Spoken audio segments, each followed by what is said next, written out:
Ciao ragazzi, bentornati con le ricette dell'amore vero. Oggi ho preparato per voi un gustosissimo pollo con patate alla greca, accompagnato da un'insalatina fresca di feta.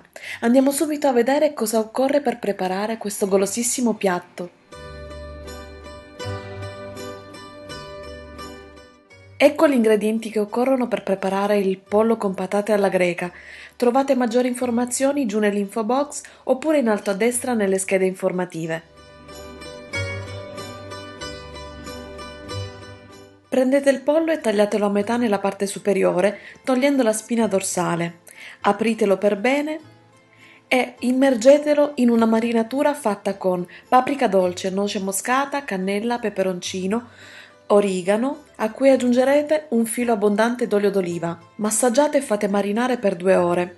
Dopodiché prendete il vostro pollo e versatelo in una teglia con patate, aglio spremuto, olio d'oliva, brodo, succo di 2 limoni, sale, pepe e 2 cucchiai di origano.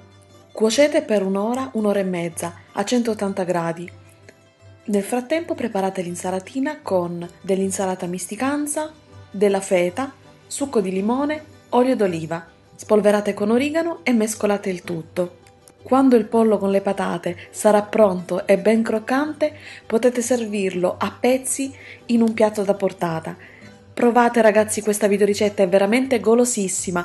Se vi è piaciuto il video mi raccomando regalatemi un bel pollice in su per far crescere il mio canale e scrivetemi un commento per dirmi cosa ne pensate. Io vi aspetto sempre sulle ricette dell'amorevero.com e sui social Facebook, Twitter, Instagram e Pinterest. Ciao a tutti!